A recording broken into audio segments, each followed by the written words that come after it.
आज की इस वीडियो में हम आरआरबी पीओ के प्रीलिम्स का जो पज़ल है उसे सॉल्व करेंगे विद इन 2 मिनट्स। और वो जो पज़ल है डेजिग्नेशन बेस्ड पज़ल होगा और हम इसके अंदर सीखेंगे कैसे हम पीओ प्री के अंदर जो पज़ल होते हैं या जो सिटिंग अरेंजमेंट होते हैं उसके क्वेश्चंस को बिना कंडीशन नोट किए कम समय के अंदर कैसे सॉल्व करें। तो क्वेश्चन दिया हुआ है 10% PQRS TUV W X and Y are working in private sector.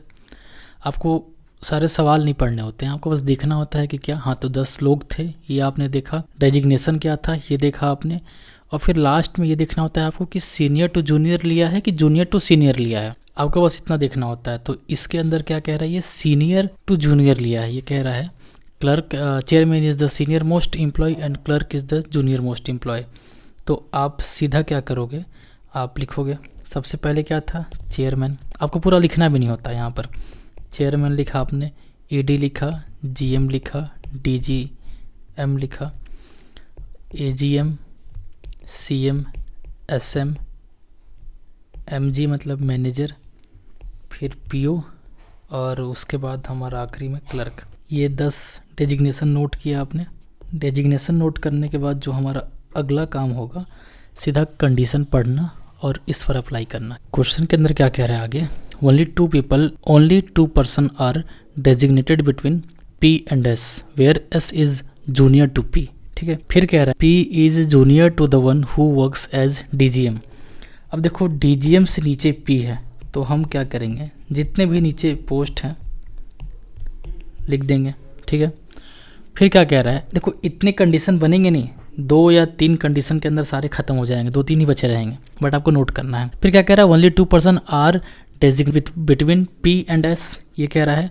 और क्या कह रहा है, where S is junior to P, 2 छोड़कर S, 2 छोड़कर S, 2 छोड़कर S, ये खत्म ये खत्म ये खत्म, क्योंकि यहाँ से 2 छोड़कर S नीचे आ नहीं पाएगा। हमारे पास 3 कंडीशन बच गया। फिर क्या कह रहा है, as many person junior to S as senior to W। S से जूनियर जितने हैं उतने W से सीनियर हैं। S से जूनियर पहले वाले में 2 हैं तो W से सीनियर 2 होंगे, 1 है 1 होंगे, कोई नहीं है कोई नहीं होगा। Only 3 persons are designated between X and W।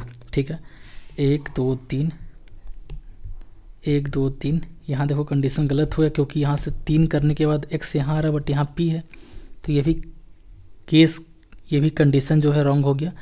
1 2 3 1 1 पहला बचा है और तीसरा बचा है।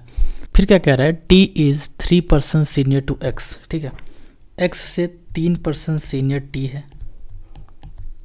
कर दिया हमने।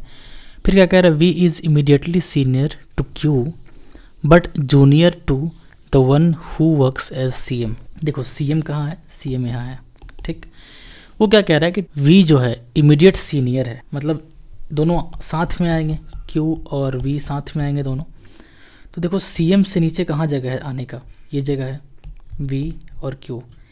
तीसरे वाले में कोई जगह दिख रहा, यहाँ दिख रहा V और Q। ठीक है, फिर क्या कह रहा है, the number of persons designated between U and Y is the same as the number of person junior to Y।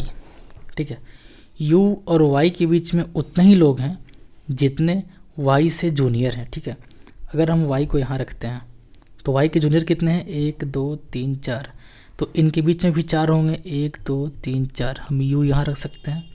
ठीक है, ये सही लग रहा है बट यहाँ भी चेक करते हैं, यहाँ Y करा हमने तो Y के नीचे कितने हुए, 1 2 3 4। Y और U के बीच में 4 person हो पाएंगे, नहीं हो पाएंगे। मतलब ये जो है हमारा सही जवाब है, ये हमारा सही आंसर है। ठीक है, ऐसे हमें अप्रोच रखना है डेजिग्नेशन बेस्ड पज़ल को सॉल्व करते वक्त जब हम पीओ प्री के एग्ज़ाम में अपीयर हो रहे हों।